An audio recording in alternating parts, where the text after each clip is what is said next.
Well, time now to speak to the Conservatives. I'm joined now by Shadow Home Office Minister Katie Lam. Very good morning to you. Good morning.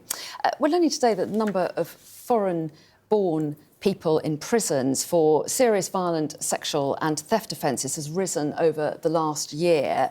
What are you suggesting today should be done about that?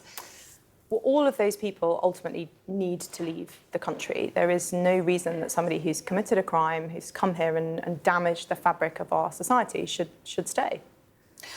Labour says that they are seeking to deport more people. They said they've changed the law to speed up deportations. They've allowed foreign criminals to be deported after serving 30% of their sentences rather than 50%. And they say that's seen a rise in deportations of 14%. They actually have got some substantive measures on this, haven't they? Something that perhaps the Tories didn't. Well, firstly, immigration has gone up a lot. So you would expect deportations or you would hope that deportations have gone up as much as immigration, which they haven't. So the fact that they've risen doesn't necessarily mean that they are in line with where they were before.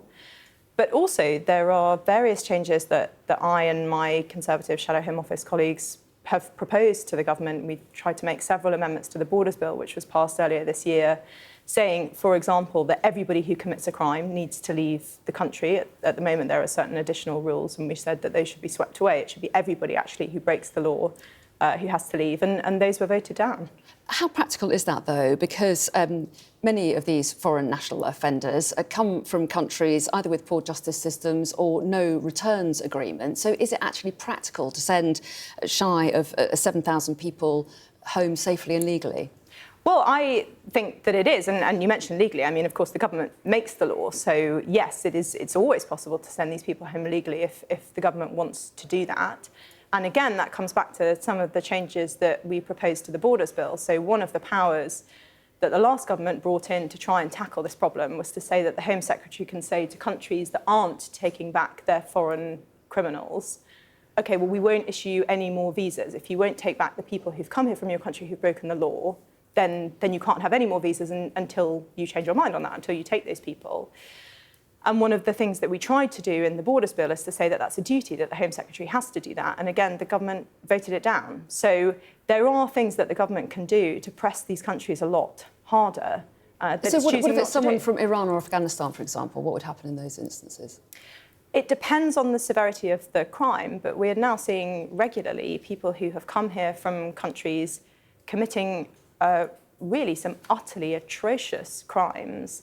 And there has to be a balance between keeping the British people safe, which should be the first primary concern of any British government, and the individual risk to these people. And if there is risk to them when they go home, then my suggestion would be don't commit crime.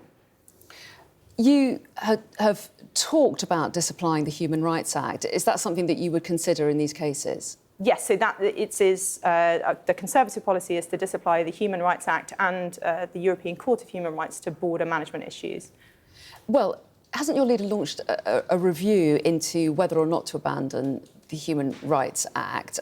As I understand it, that hasn't reported back yet. So is that definitely happening then? So there's two different things. So there's the question of whether we might leave the ECHR and repeal the Human Rights Act across the board, and the question of whether we would repeal the ECHR in effect and disapply the Human Rights Act when it comes to managing the border. Now, the second of those is already Conservative policy, and Kemi has been very clear that if we cannot control the border in the way that we want to within the ECHR and under the terms of the Human Rights Act, then we will change both of those things. But isn't the Human Rights Act considered a core part of the UK's constitutional framework, and disapplying it in some specific areas, doesn't that create legal inconsistency and undermine that principle that law should apply to everybody?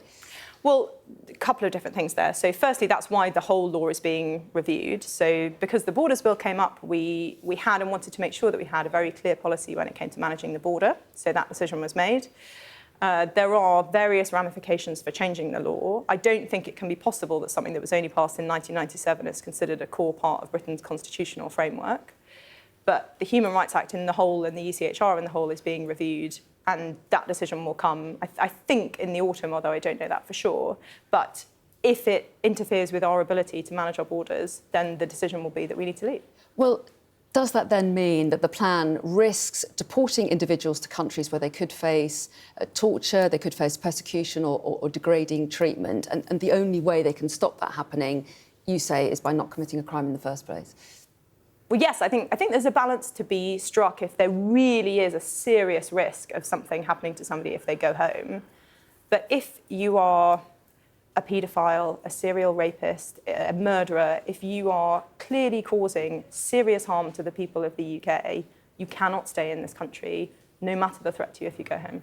Let's talk about knife crime, because the government is talking today about a fall in knife crime today. Robberies involving a knife or the threat of a knife have reduced in the UK's high-risk areas by around 6%, the government is saying.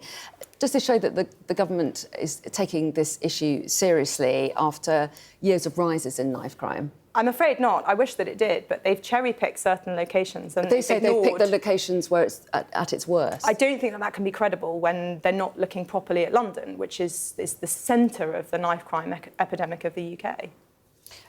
Police chiefs, though, in the meantime, do also say that after years of cuts under the Tories, they will have problems maintaining falls in knife crime. What would you say about that?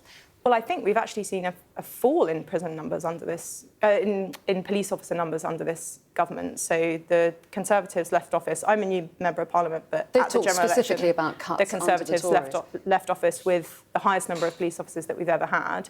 And now there are fewer. That number is falling. So I can't really see how fewer police officers is going to help us tackle knife crime. I'm really talking about the kind of austerity years where there were cuts made to police services. They are saying that is also hampering their ability to do their job and clamp down on knife crime.